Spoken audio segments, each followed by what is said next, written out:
Bien, hermanos, les voy a invitar a que abra su Biblia, por favor, en el Evangelio de Mateo, capítulo 25. Dice así la palabra del Señor. Entonces el reino de los cielos será semejante a 10 vírgenes que tomando sus lámparas salieron a recibir al novio. Y 5 de ellas eran insensatas y 5 prudentes. Porque las insensatas, al tomar sus lámparas, no tomaron consigo aceite, pero las prudentes tomaron aceite en frascos junto con sus lámparas. Al tardarse el novio, a todas les dio sueño y se durmieron. Pero a medianoche se oyó un clamor: «Aquí está el novio, salid a recibirlo». Entonces todas aquellas vírgenes se levantaron y arreglaron sus lámparas. Y las insensatas dijeron a las prudentes: «Dadnos de vuestro aceite, porque nuestras lámparas se apagan». Pero las prudentes respondieron diciendo: no sea que no haya suficiente para nosotras y para vosotras. Id más bien a los que venden y comprad para vosotras. Y mientras ellas iban a comprar, gracias mi hermano, vino el novio y las que estaban preparadas entraron con él al banquete de bodas y se cerró la puerta. Después vinieron también las otras vírgenes diciendo: Señor, Señor, ábrenos. Pero respondiendo él, dijo: en verdad os digo que no os conozco. Velad pues, porque no sabéis ni el día ni la hora. Amén. Yo quiero leerles esta introducción, hermanos. Imagina que un hombre ha recibido una invitación muy especial. Su mejor amigo, el amigo de la infancia, el partner, aquel que lo ha acompañado en las maldades y en los momentos de sufrimiento. Ese amigo se casa. Desde el comienzo, aquel que recibe la invitación experimenta un corazón lleno de alegría. Ama a su amigo profundamente. Por eso, apenas le llega la invitación, él comienza a prepararse con esmero. Elige su mejor camisa, lustra sus zapatos, piensa en el regalo que le va a dar a su amigo. Es tanto su amor que incluso se anima a ponerse esos zapatos incómodos por él, para verse bien para su amigo. Se los va a poner ese día porque quiere honrar al amigo que se casa. Cada día que pasa, él está con la expectativa: ¿cuándo va a llegar esta fecha? Hasta que el día llega. Todo está listo y él está esperando con gozo, no por la fiesta o la comida que va a recibir, sino por compartir con aquel que ama a su amigo el gozo de verlo a él feliz. Cuando su amigo aparece, lo recibe con una sonrisa, lo honra con su presencia, con su vestimenta, con su deseo de celebrar el amor de su amigo. Él estuvo esperando y ahora el momento llegó.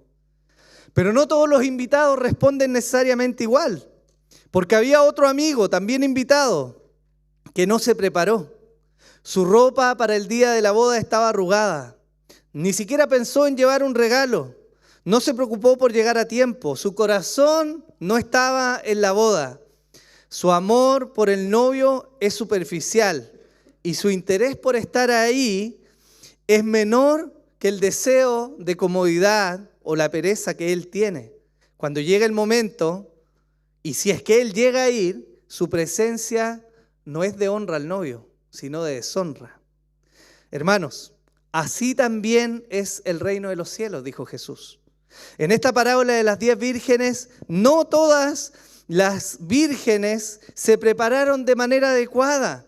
Y algunas, aunque tenían sus lámparas y tenían una función particular que hacer, no honraron a los novios con la función a la cual se habían comprometido. El día de hoy en esta enseñanza, hermanos, vamos a ver algo muy particular, que es que aquel que ama al Señor se va a preparar para su venida. Se viste de santidad, renuncia a la comodidad y vive con gozo, esperando el momento de encontrar a su Señor. Pero aquel que tiene un corazón frío y que es indiferente o superficial, aunque esté en el grupo que fue invitado, jamás se va a preparar. ¿Cuál es su final? La perdición, la puerta cerrada y ser excluidos del banquete. Eso es lo que esta parábola nos está enseñando. Eso es lo que vamos a ver el día de hoy. Y como lo hacemos siempre en esta serie, como lo hacemos de costumbre, quiero que veamos primero la parábola y el contexto social y lo que significaba una celebración de bodas y de manera muy particular esto que Jesús está relatando en la parábola. ¿Por qué?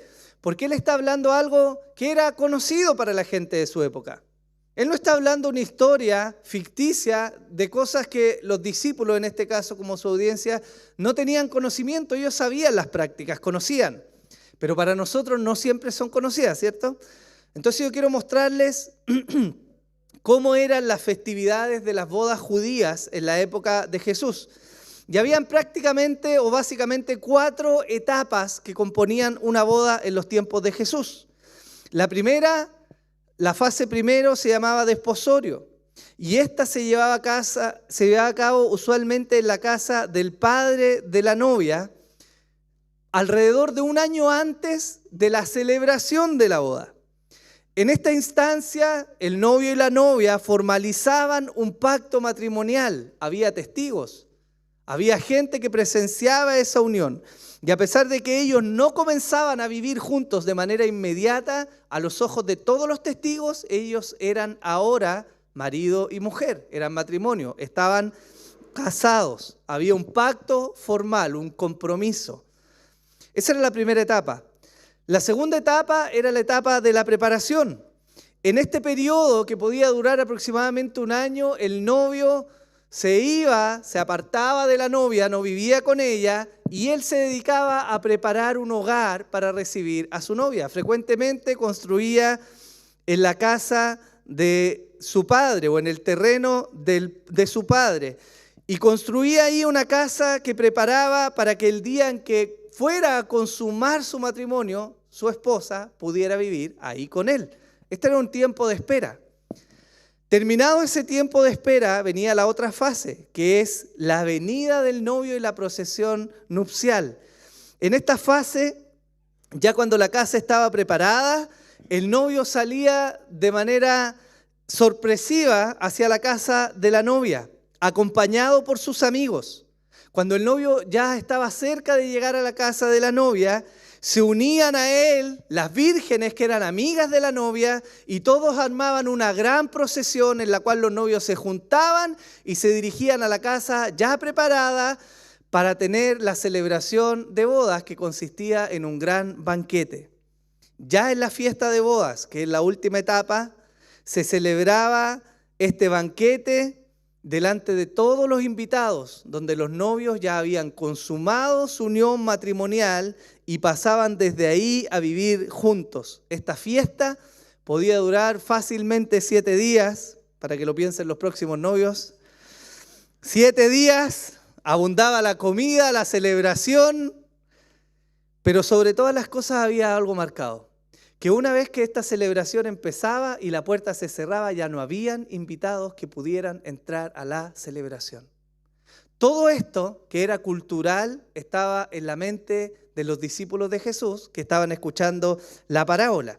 Entonces, si yo les pregunto en este punto, hermanos, ¿en qué fase de la boda ocurre la parábola que estamos leyendo? ¿Cuándo ocurre? En la fase 3. La casa está preparada, el novio ha cumplido su trabajo y ahora viene a buscar a la novia. Y ahí ocurren los acontecimientos que Jesús está describiendo en esta parábola, hermanos. Y me gustaría mostrarles de manera muy particular algo que es importante para la interpretación de la parábola. Y es quiénes son la audiencia de Jesús, a quienes Él le está contando esta parábola. Mateo 24:3 nos dice: y estando él sentado en el monte de los olivos, se le acercaron los discípulos en privado, diciendo: dinos, ¿cuándo sucederá esto y cuál será la señal de tu venida y de la consumación de este siglo?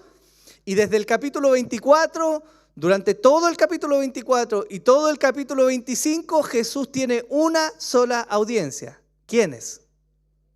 Los discípulos. Y de manera muy particular, hermanos, como lo vamos a ver hoy día, el capítulo 24 y 25 de Mateo tiene una temática central, que es una temática escatológica. 24 y 25 de Mateo está describiendo cómo va a ser el fin de los tiempos. Jesús, a través de muchas enseñanzas, le da muestras de cómo va a ser el fin de los tiempos y el regreso de Él.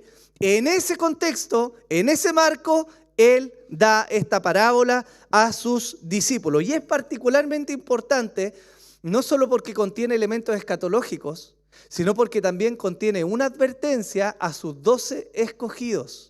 ¿Ya? Eso es muy importante. ¿Qué quiere enseñar Jesús con esta parábola? Jesús quiere recalcar a sus discípulos que su regreso va a ser inminente. Él va a volver. Que su regreso va a ser sorpresivo.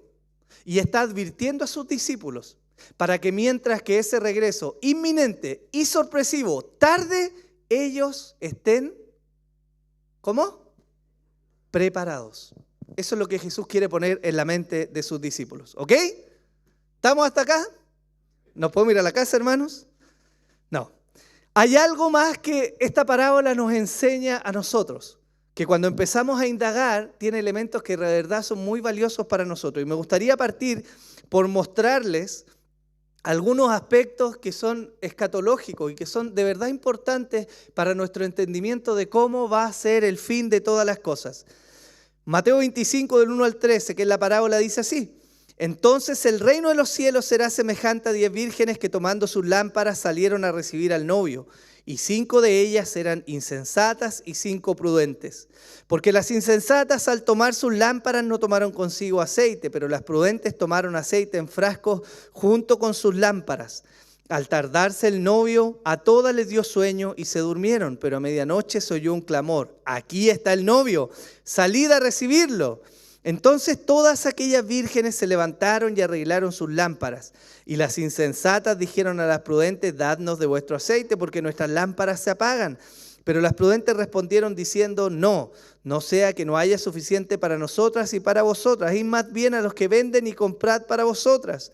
Y mientras ellas iban a comprar, vino el novio, y las que estaban preparadas entraron con él al banquete de bodas, y se cerró la puerta. Después vinieron también las otras vírgenes, diciendo: Señor, Señor, ábrenos. Pero respondiendo él, dijo: en verdad os digo que no os conozco. Velad pues, porque no sabéis ni el día ni la hora. Hermanos, en primer lugar, algo que nos muestra esta parábola es que el regreso del Señor y la consumación de este reino tardará aún un poco más. Ese es el primer elemento que él está mencionando. Recordemos que hay una serie de promesas que se dieron a lo largo del Antiguo Testamento que anunciaban aquel día que iba a llegar. Desde Génesis se venía anunciando ya la venida de uno que venía de Dios, simiente de la mujer, que iba a derrotar al enemigo y que entonces iba a abrir paso a una etapa particular y a una consumación de un reino con un rey enviado de Dios que iba a vencer para siempre al mal. Génesis 3:15 dice: y pondré enemistad entre tú y la mujer, y entre tu simiente y su simiente. Él te herirá en la cabeza y tú lo herirás en el calcañar. ¿De quién está hablando ahí? De Jesús. Y eso vino en el tiempo que Él nació y hubo una consumación en su cruz. Pero no fue la única profecía. Isaías 9, versículos 6 al 7 dice así: porque un niño nos ha nacido, un hijo nos ha sido dado, y la soberanía reposará sobre sus hombros, y se le llamará su nombre admirable, consejero, Dios poderoso, Padre eterno, príncipe de paz.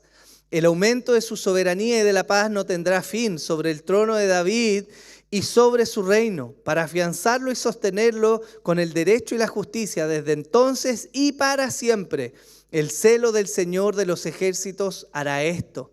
En 2 de Samuel, capítulo 7, también se nos dice así: cuando tus días se cumplan y reposes con tus padres, levantaré a tu descendencia después de ti, el cual saldrá de tus entrañas, y estableceré su reino. Él edificará casa a mi nombre, y yo estableceré el trono de su reino para siempre. Yo seré padre para él, y él será hijo para mí. Cuando cometa iniquidad, lo corregiré con vara de hombres y con azote de hijos de hombres. Pero mi misericordia no se apartará de él, como la aparté de Saúl, a quien quité de delante de ti. Tu casa y tu reino permanecerán para siempre delante de mí. Tu trono será establecido para siempre. Conforme a todas estas palabras y conforme a esta visión, así habló Natán a David. Hermanos, estas promesas, estas profecías, primero la que le entrega el profeta Natán a David y que en parte se cumple con su hijo Salomón, quien edifica el templo, ¿cierto? Pero Salomón no es aquel que reina para siempre. Sin embargo, esa descendencia se rastrea hasta los tiempos de Jesús, el verdadero rey, el que viene a inaugurar el reino, ¿cierto? Y se nos dice que ese rey va a tener un reinado que va a durar para siempre, que no va a tener fin. El profeta Isaías también dice lo mismo. Va a haber un reinado que no va a tener fin. Todas estas cosas ocurrieron en el antiguo pacto, en el Antiguo Testamento. Y hasta los días de Jesús pasaron cientos y miles de años. Pero la promesa no se cumplió ahí. Los discípulos vieron llegar al Mesías, vieron llegar al Rey. Ese reino tan esperado se inauguró. Jesús lo dijo. El Evangelio de Marcos lo menciona. Después de que Juan había sido encarcelado, Jesús vino a Galilea proclamando el Evangelio de Dios y diciendo: el tiempo se ha cumplido. ¿Y qué? Y el reino de Dios se ha acercado. Arrepentíos y creed en el Evangelio. A pesar de que ese reino se inaugura y de que ese rey por fin llega, pero el cumplimiento todavía no está en su totalidad. Han pasado miles de años. ¿Se habrá olvidado Dios de su promesa? ¿Qué pasó? ¿Qué pasó con este cumplimiento? Los discípulos vieron a Jesús, estuvieron con Él, vieron el poder de este Rey, su misericordia, su amor, su provisión, lo acompañaron en milagros, caminaron con Él, lo vieron ser entregado, como decían las profecías, e incluso vencer a la muerte. Se levantó y ascendió. Vino la promesa del Espíritu Santo. Y ellos continuaron la labor de expandir el reino, pero la promesa aún no se cumplía en su totalidad. Todavía no se establecía este reino que iba a durar para siempre. Todavía no había esta etapa en que la muerte iba a ser desarraigada totalmente. ¿Cuándo? ¿Cuándo es la gran pregunta? ¿Cuándo va a llegar? Hay una tensión en la parábola que encaja muy bien con lo que Jesús desea transmitir. Y es que, en efecto, que parece alargarse a nuestra percepción de manera eterna. La pregunta es: Señor, ¿cuándo? ¿Cuándo viene este cumplimiento? Nosotros estamos acá y quizás por nuestra forma cultural o nuestra forma de vivirlo, lo damos por hecho que no va a venir ahora. Pero hermanos, para los discípulos fue una venida inminente. Los discípulos escriben, los apóstoles dijeron: el Señor ya está a la puerta, Él va a venir, va a regresar pronto. Lo escribieron en el ocaso de sus vidas, pero no vino ahí. Ni vino en la generación siguiente, ni la que vino después de ellos, ni después de ellos, ni después de ellos. Y estamos hoy día acá. ¿Se ha demorado su promesa? Yo les pregunto a ustedes, ¿se ha demorado su promesa? No la vemos cumplida. Y la parábola nos está diciendo eso. Jesús dice: oye, el novio se demoró en llegar. ¿Cuánto se demoró en llegar? Lo suficiente como para que la rutina para estas vírgenes significara que se cansaran en la noche y se durmieran. Acuérdense que no es que el novio se fue a preparar la casa, al día siguiente la terminó y dijo: bueno, esta noche voy. Era una época incierta. Había un periodo más o menos en el cual se creía que el novio podía venir, pero nadie sabía ni el momento ni la hora en que el novio iba a venir a buscar a la esposa. Y eso quiere decir que las vírgenes estaban en un periodo de vigilia constante esperando la llegada del Señor. Todos los días cumplían su rutina, todos los días vivían de manera natural, y cuando llegaba la noche, ellas pensaban: hoy puede ser la noche. ¿Sí o no? Algunas se preparaban, otras no se preparaban. Y venía el cansancio y se dormían. Y volvía a pasar otro día y la rutina volvía a comenzar. ¿Hasta cuándo? Hasta el día en que el novio vino a buscar, ¿cierto?, a las vírgenes. Bueno, la promesa del Señor, hermanos, de alguna manera se ha demorado, ¿ya? Pero los apóstoles mismos escribieron acerca de esto. Pedro, de manera particular, escribe en 2 de Pedro, capítulo 3, amados, esta es ya la segunda carta que os escribo. en las cuales como recordatorio despierto en vosotros vuestro sincero entendimiento, para que recordéis las palabras dichas de antemano por los santos profetas y el mandamiento del Señor y Salvador declarado por vuestros apóstoles. Ante todo, sabed esto, que en los últimos días vendrán burladores con sus sarcasmos, siguiendo sus propias pasiones y diciendo, ¿dónde está la promesa de su venida? Porque desde que los padres durmieron, todo continúa tal y como estaba desde el principio de la creación.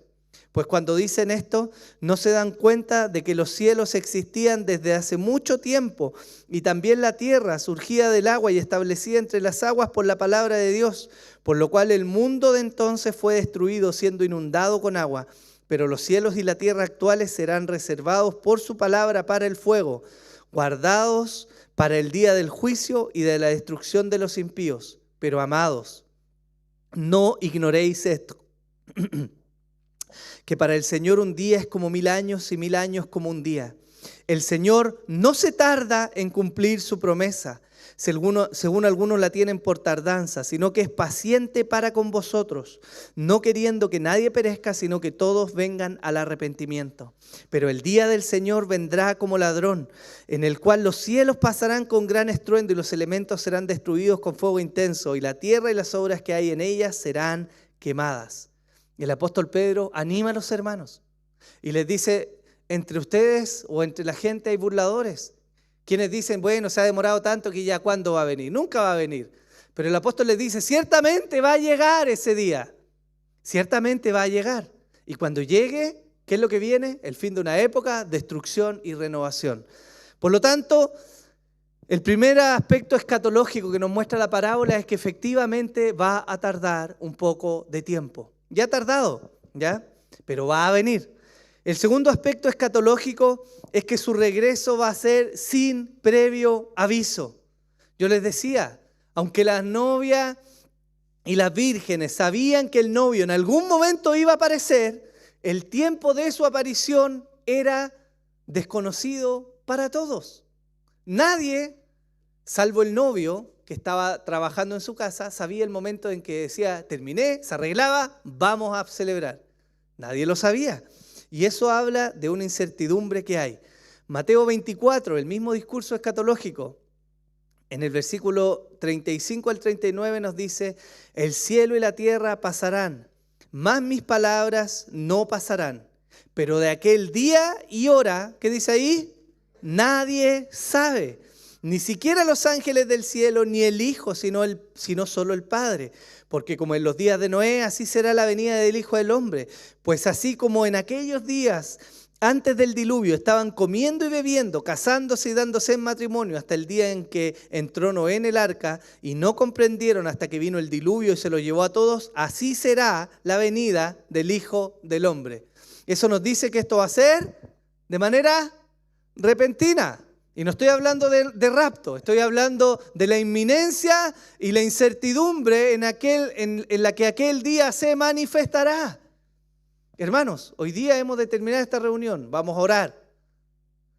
Usted va a ir a la casa, algunos van a dialogar, van a cumplir con sus labores y mañana lunes, ¿qué pasa? ¿Viene el Señor? No. ¿Qué pasa mañana lunes? Usted se enchufa en la rutina, pues hermano, ¿o no? Va a dejar a los niños en la mañana al colegio, se va al trabajo, sigue haciendo las cosas de la casa, trabaja en lo suyo y los días comienzan a seguir pasando. ¿No es así como eran los días de Noé? Cada uno hacía lo que tenía que hacer. Los hombres se levantaban a trabajar, los que tenían que casar, casaban, otros construían, otros se daban en matrimonio. La vida seguía normal hasta que irrumpió del cielo la promesa del Señor, el juicio en ese caso. Y todo cambió. Bueno, así, hermanos, va a ser la venida del Señor. Repentina. Eso quiere decir que tenemos que tener cuidado con esas pseudo profecías o esos hombres que dicen, uy, sí, la luna se puso roja, hermano, en la 24ª luna, ojo, ojo, porque el Señor viene a la vuelta. No, hermanos, solo el Padre sabe. Ni usted ni yo lo sabemos. Y la parábola tiene un sentido muy particular, que no busca poner en los discípulos la atención en el día en que va a pasar, sino en el corazón con el cual deben aguardar ese día. Por lo tanto, ojo con los charlatanes que están planteando días o que hablan de fechas particulares, porque la Biblia no nos dice cuándo va a ocurrir eso. ¿Sí? ¿Lo tiene? Perfecto. Entonces el primer sentido escatológico es que va a tardar, ¿cierto? El segundo es que va a venir de manera imprevista. Y en tercer lugar, se nos dice algo más que tiene que ver con este día. Y ese algo más es que una vez que el Señor regrese, ya no va a haber posibilidad de entrar al cielo o de participar con Él para los que hasta ese momento estaban fuera. Y eso es muy, muy particular.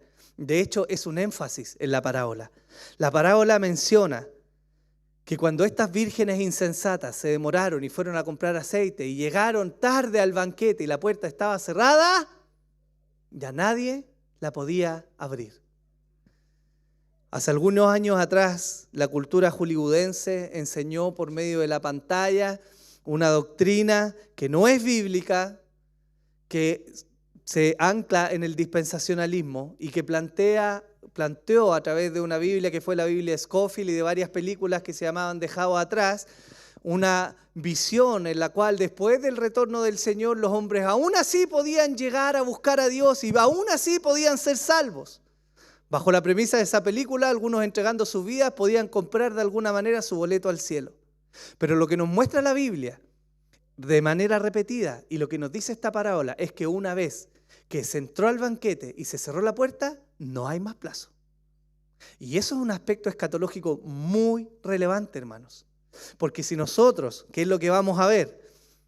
Estamos en este periodo de espera, pensando que eternamente cuando llegue el Señor, no importa, todos vamos a pasar. Ojo, hermanos, porque Jesús está poniendo ese sentido de alerta y no lo está hablando a las multitudes, se lo está diciendo a un grupo muy particular de hombres. ¿A quiénes? A los discípulos. Es importante que notemos eso, que Él no está hablando a la multitud ahora. Él está hablando a sus 12, a sus discípulos. Y nos está mostrando este tercer aspecto en el cual ya no va a haber otra oportunidad.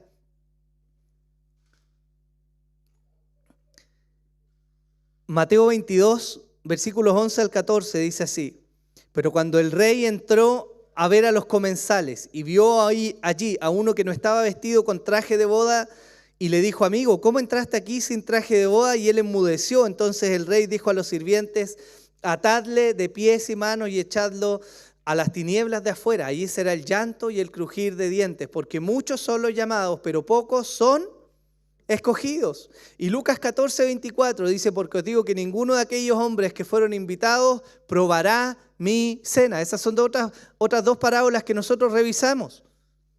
Y el sentido de esta parábola es una advertencia.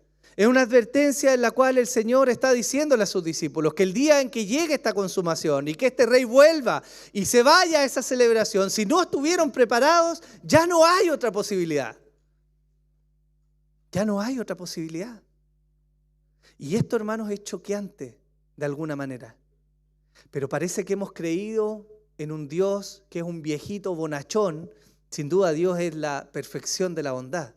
No quiero ir en contra de eso. Pero hemos pensado que Dios es un viejito bonachón que de alguna manera le vamos a conmover la fibra y va a decir: ya no importa, pasa igual, no importa cómo viviste, pasa igual.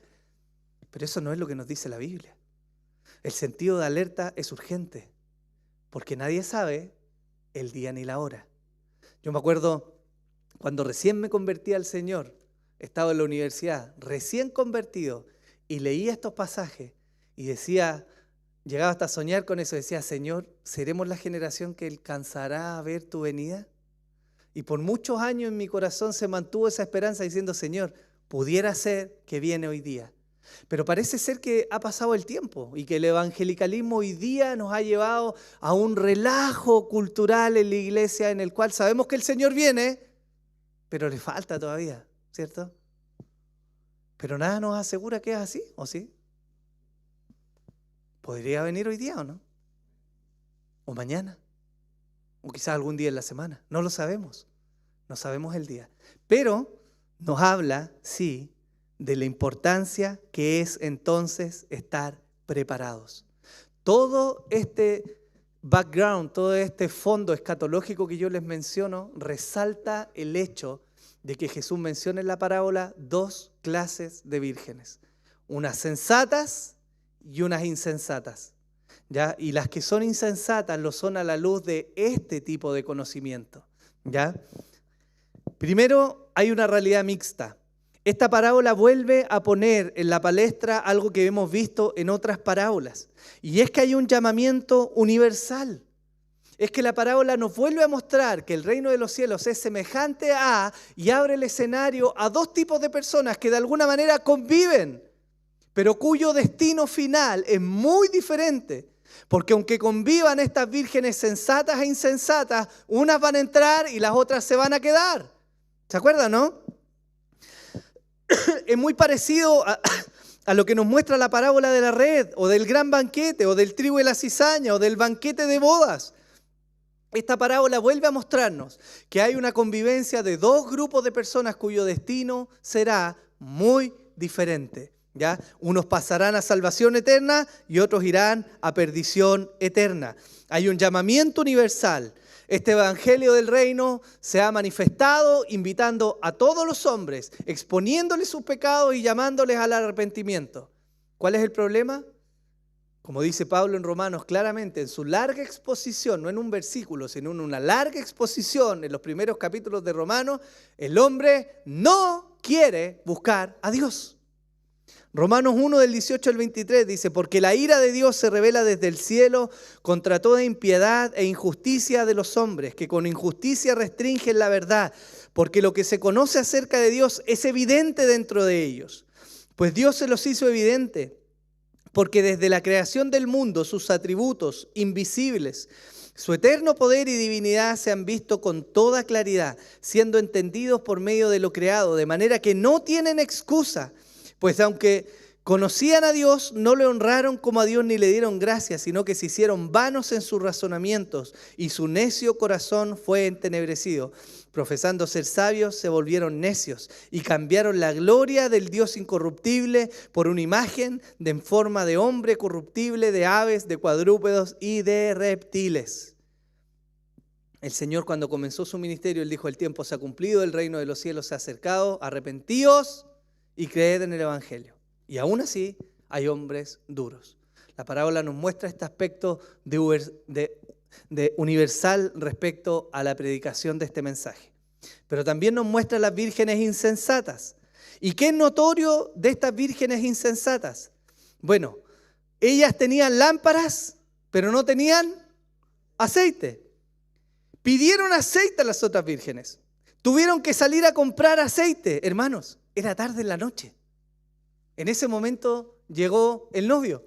Si no, ¿para qué necesitaban las lámparas? La procesión se hacía de noche, porque era una forma llamativa en la cual muchos amigos y las vírgenes iban con las antorchas caminando, recorriendo el camino hasta llegar a la celebración. ¿Dónde iban a comprar aceite esa hora en la noche? Y su final para estas vírgenes insensatas es que quedaron fuera de la celebración del banquete de bodas. Yo les comenté hace algún par de enseñanzas atrás que el sentido del banquete también tiene una significancia escatológica para los judíos. ¿Se acuerdan o no? ¿Sí? Ya, no los voy a mirar. Sé que voy a creer que se acuerdan. Pero el sentido escatológico del banquete es importante. Estaba metido dentro del entendimiento de los judíos de que en algún momento final entrar al cielo venía de la mano con una celebración en un banquete en la mesa. Y el Señor lo dijo. Hoy día lo celebran así, pero yo lo voy a celebrar con ustedes cuando venga, ¿se acuerdan? Ya, perfecto. Bien, en toda esta dinámica, hermanos, de la boda, se sabía con exactitud que el novio, aunque tardara, iba a llegar.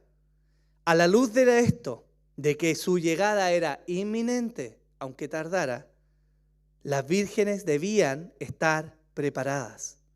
Es lógico, hermanos, como bien relató Jesús en la parábola, que el cansancio iba a lograr derrotar en alguna medida a estas mujeres que estaban esperando.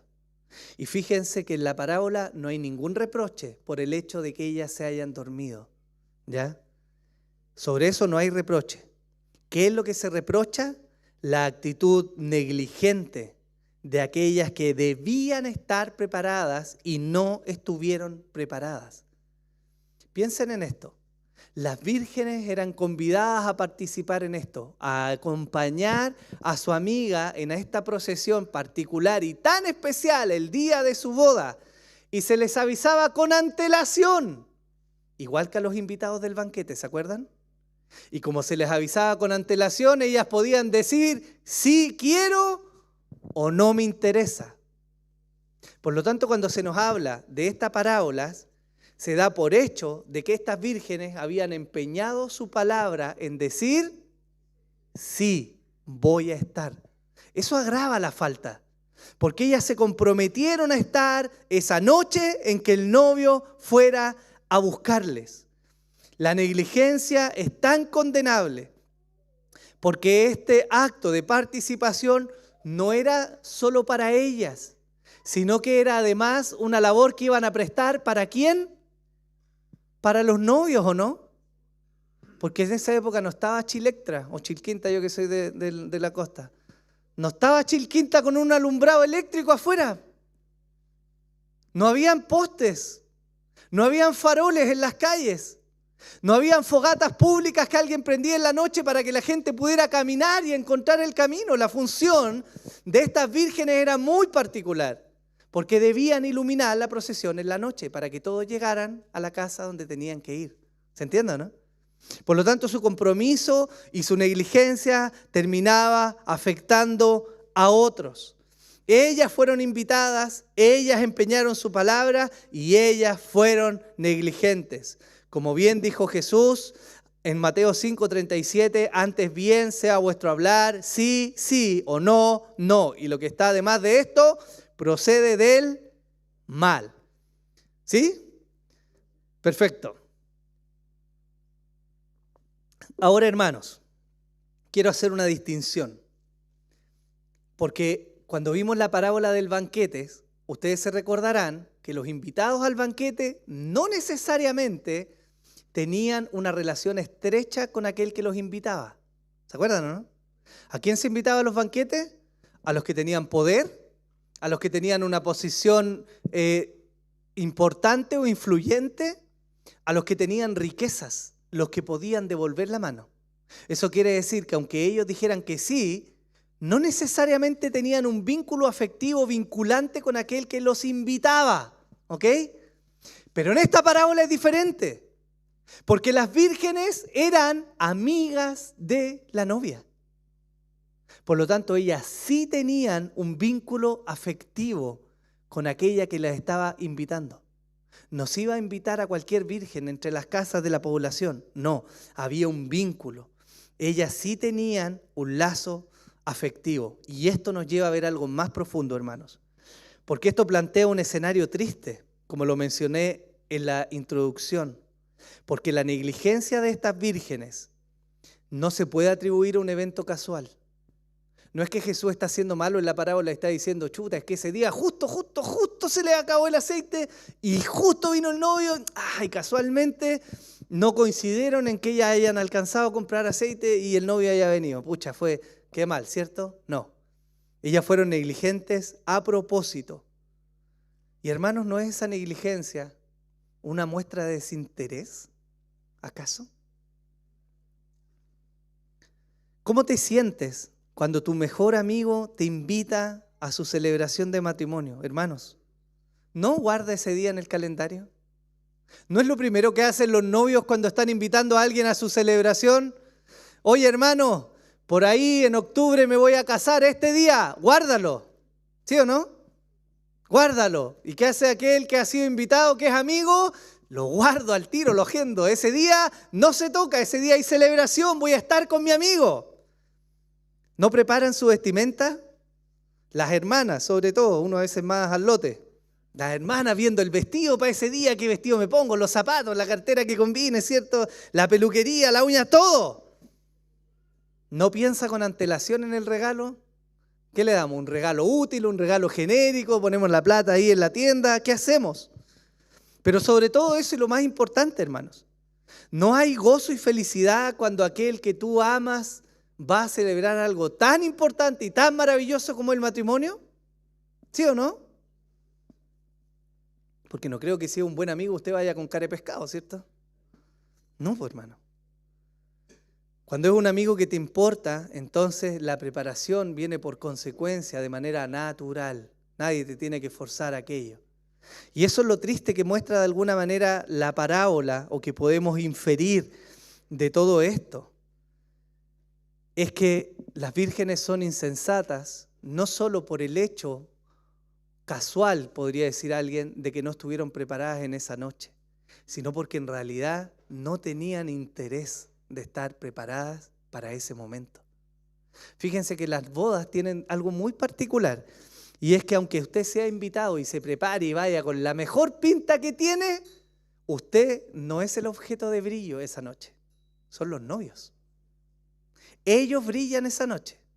Ellos se sacan las fotos en las mesas, ellos pasean, ellos bailan, ellos tienen el traje más original de toda la boda, ellos deben brillar. Y los amigos de los novios, ¿qué hacen? Celebran eso. Y se alegran con ellos y se gozan con ellos. Porque hay un interés, ¿o no? Un vínculo afectivo. Eso nos muestra, hermanos, que estas vírgenes insensatas, en realidad no querían estar ahí. No querían prepararse. No fue una negligencia casual. No fue una circunstancia al azar. Ellas no querían estar ahí, hermanas. Y eso tiene una aplicación para nosotros. Pero antes de que la veamos, veamos el contraste con las vírgenes sensatas. ¿Qué hicieron ellas? ¿Tenían lámparas? Sí. ¿Tenían las lámparas con aceite? Sí. ¿Cómo atendieron al llamado del novio? ¡Viene el novio! ¿Y cómo salieron? Salieron felices. Salieron llenas de gozo. Acompañaron a los novios en la procesión, fueron con ellos, celebraron, seguramente cantaron, danzaron, estuvieron con ellos. Y llegaron al banquete y entraron y celebraron con ellos. Se gozaron con los novios. Nada en la parábola, hermanos, nos hace ver que estas vírgenes eran mejor que las otras en su calidad humana. Nada nos dice que eran más inteligentes o que eran más doctas. Nada nos dice que eran invitadas de primera categoría o VIP o premium. Nada nos dice eso. Eran exactamente igual a las otras, salvo que su diferenciación viene porque fueron realmente sensatas. ¿Ya? Y eso nos habla de que ellas sí anhelaban aquel día. ¿Cuánto? Lo suficiente como para quizás revisar sus lámparas todas las noches, por si el novio llegara esta noche. Lo suficiente como para estar preparadas todos los días, porque ese podía ser el día en que llegara. Y antes de que ese día llegara, pasaron muchos días en los cuales el novio no llegó, pero no las desanimó, ni las desmotivó, sino que permanecieron fieles otro día más. Hoy puede ser el día. Y no llegaba. Hoy puede ser el día. Y no llegaba. Hoy puede ser el día. ¿Hasta cuándo? Hasta que llegó. Y cuando ese día llegó, ellas salieron llenas de gozo. Hermanos, lo que quiero mostrarles con esto, lo que quiero clarificar es que hay algo en el corazón, en los afectos de nuestro corazón, que de alguna manera dictaminan el grado de preparación que podemos tener. Porque la aplicación evidente, que yo no se la he dicho porque usted ya descifró, es que esta parábola nos está desafiando a nosotros hoy día respecto a nuestra disposición a aguardar al Señor. Y yo quiero que antes de que usted piense en los pasos A, B, C y D, que debo tener listo el checklist de las cosas que debo hacer, yo quiero llevarlo a que usted mire en su corazón. Porque lo que determina que anhelemos y esperemos ese día no es nada externo, ni que yo sirva, ni haga sermones, ni predique, ni haga cursos, ni prepare lo externo, sino que mi corazón está anhelando realmente ese día. Primera de Juan capítulo 3 dice: mirad cuán gran amor nos ha otorgado el Padre para que seamos llamados hijos de Dios, y eso somos.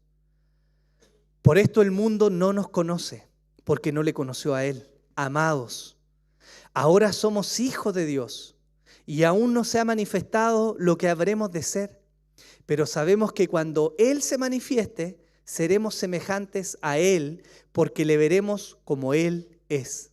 Y todo el que tiene esta esperanza puesta en Él, ¿qué hace?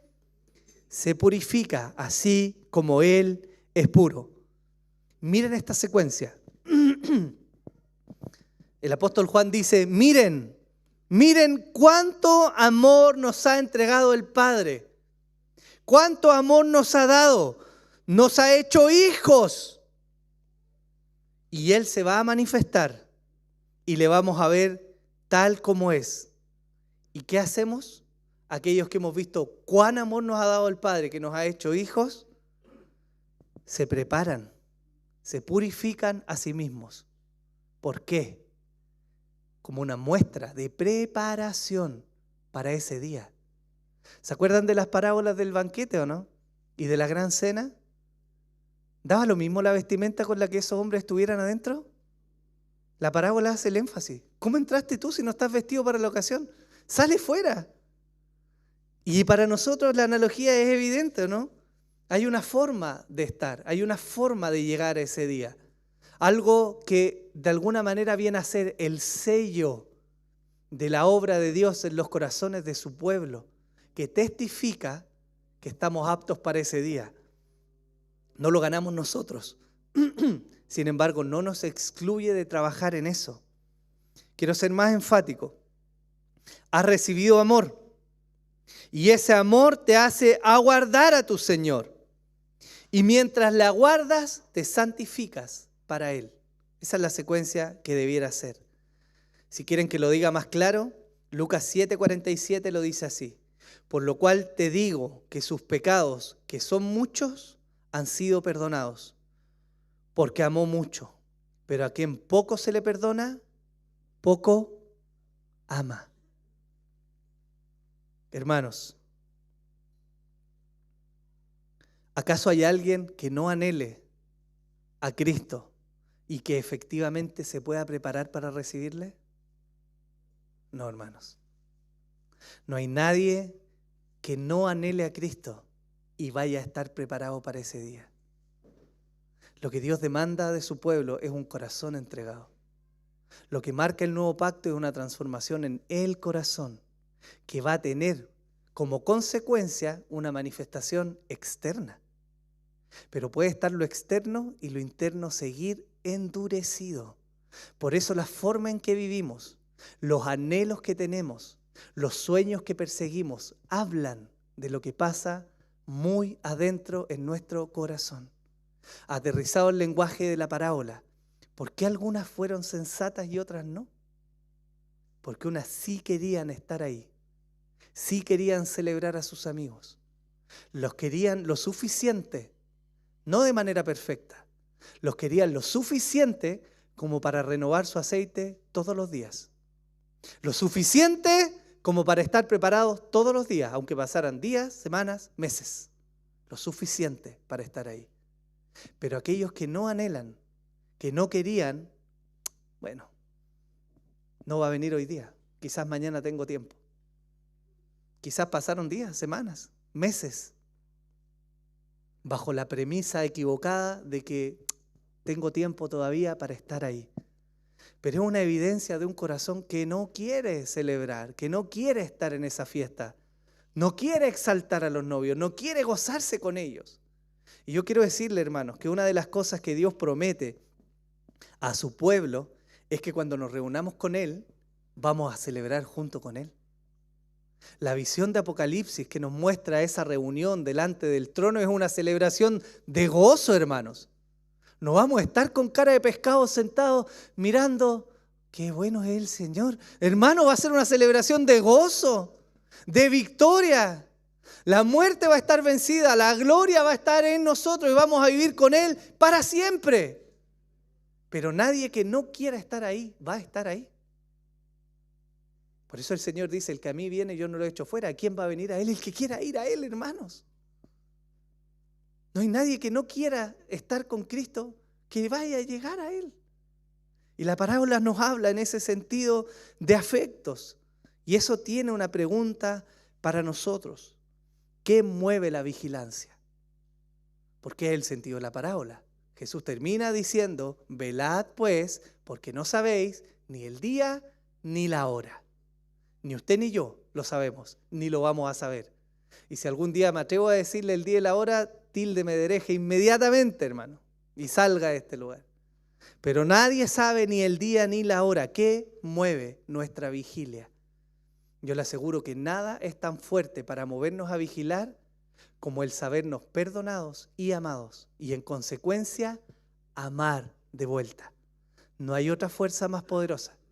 Usted y yo lo hemos experimentado en nuestra debilidad. Llega fin de año, ahora sí, Señor, este año leí Tito, y al próximo año voy a leer toda la Biblia, Señor, y nos encomendamos, ¿cierto? Y decimos, ahora comienza el año del día 1, mi devocional, todos los días, y en marzo ya guateamos.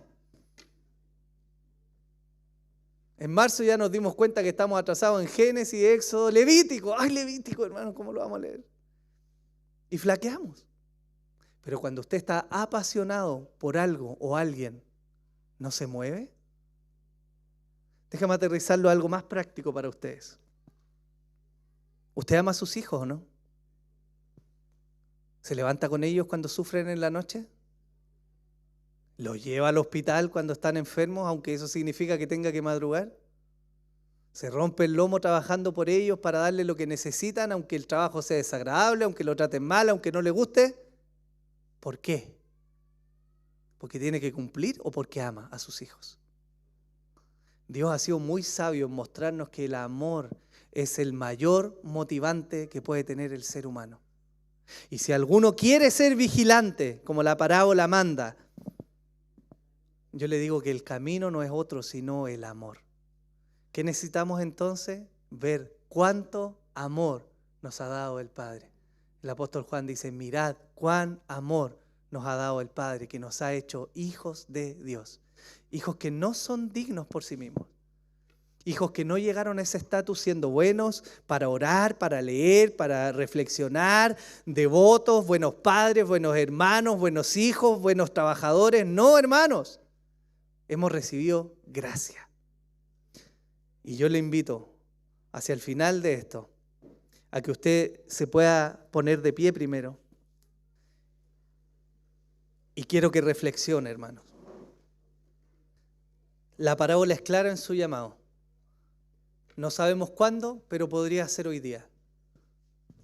¿Está usted preparado para el encuentro con el Señor? ¿De verdad? ¿Están blancas sus vestiduras, relucientes? Usted me va a decir, sí, porque Cristo lo hizo por mí. Sí, no entremos en ese aspecto teológico. Pero aún cuando entremos en eso, ¿desea de verdad estar con Cristo? ¿De verdad quiere estar con Él? ¿Anhela el encuentro de su Señor? Porque todo aquel que anhele ese encuentro se va a preparar, hermano. Y va a luchar y le va a costar, en la vida va a ser difícil, como nos pasa a todos. Pero es imposible motivar a alguien que no quiere ser motivado. No hay forma externa en que alguien venga, por si alguno pensó que la aplicación del aceite era, vamos, compremos a alguien que nos traiga aceite, ¿cierto? Como se predica en algunos lugares, aquí viene el aceite, la unción para todos, ahora todos van a anhelar. No, hermanos. Eso no es producido sino por la obra de Dios en nosotros, lo que es una muestra de salvación. No hay otra forma.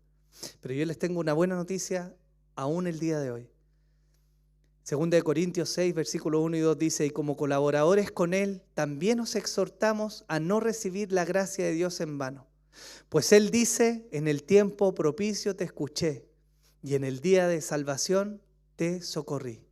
He aquí, ahora es el tiempo propicio. He aquí, hoy es el día de salvación. Si has sido liviano en tu forma de vivir, si Cristo hoy día no es tu anhelo, el Señor hoy día te dice, hoy es día de salvación. Hoy hay una nueva oportunidad. Y mi invitación es a que cierres tu ojo y que puedas orar mientras cantamos y que puedas orar al Señor. Y si tienes que arrepentirte, hoy, hermano, es el día. No sabemos qué va a pasar mañana. Amén.